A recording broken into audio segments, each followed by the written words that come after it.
വീണ്ടും സ്വാഗതം. നമുക്ക് കൊച്ചി കത്രിക്കടവിലേക്കൊന്ന് വേഗത്തിൽ പോകാം. വിഷ്ണു പ്രകാശുണ്ട്. വിഷ്ണു, നമ്മളിപ്പോൾ തിരുവനന്തപുരത്തെ കണ്ടു, കോഴിക്കോടെ കണ്ടു, കൽപ്പറ്റയിലെ കണ്ടു, കൊച്ചിയിൽ പലയിടങ്ങളിലും വലിയ ഫാൻ സോണുകളൊക്കെ ഉണ്ട്, വലിയ ഗംഭീരമായി മത്സരങ്ങൾ കാണുന്ന ആളുകളൊക്കെ ഉണ്ട്. അപ്പോൾ കത്രിക്കടവിൽ എങ്ങനെയുണ്ട് ആവേശം?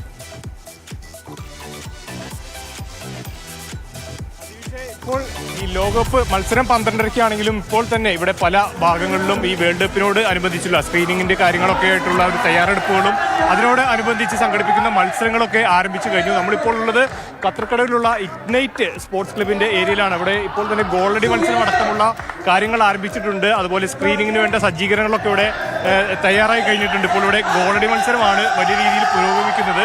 എൻ്റെ സംഘാടകരായിട്ടുള്ള ആളുകളുണ്ട്, സ്ത്രീകളുണ്ട്, പുരുഷന്മാരങ്ങനെ നിരവധി ആളുകളിലൂടെ എത്തിയിട്ടുണ്ട്. ഇപ്പോൾ ചേട്ടത് സ്ക്രീനിങ്ങിന് മുമ്പായിട്ടുള്ള ഒരു ആവേശമാണ്. നിങ്ങൾക്ക് എങ്ങനെയുണ്ട് ലോക ഫൈനൽ? എങ്ങനെയുണ്ട് ലോകകപ്പ് ഫൈനലി? ഇപ്പൊ മെസ്സി സെമി ഫൈനൽ കളിച്ച് തോറ്റുപോകുമെന്നാണ് ബ്രസീലുകാര് എല്ലാ ടീമിനെ സപ്പോർട്ട് ചെയ്തിട്ടുണ്ട്. സത്യം പറഞ്ഞു കഴിഞ്ഞാൽ ബ്രസീൽ പുറത്തു പോയപ്പോ ബ്രസീല് കളി നടന്ന എല്ലാ ടീമിനും സപ്പോർട്ട് കൊടുത്ത് സെമിയിൽ ഇംഗ്ലണ്ടായിട്ട് കളിച്ച് പുറത്തു പോകുന്നു അവര് വിധി ഉറപ്പിച്ചു വെച്ചാണ്. അവിടെയും ജയിച്ച് ഞങ്ങ ഫൈനൽ കളിക്കാൻ വേണ്ടി വന്നേക്കണേ.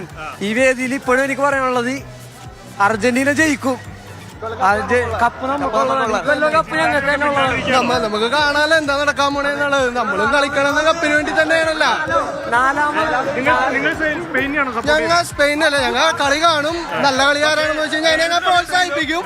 ബ്രസീലിലല്ല, നമ്മ അർജന്റീനക്കാരുടെ ഏറ്റവും കൂടുതൽ ഉള്ളത് അവരുടെ വിജയം. ഇന്നൊരു കപ്പടിച്ചിരിക്കും.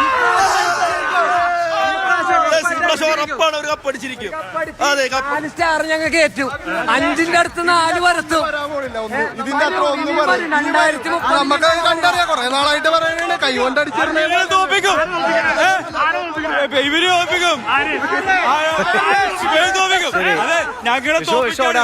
അടിയുണ്ടാക്കല്ലേ. സമാധാനം, സമാധാനം, എല്ലാവർക്കും സമാധാനം.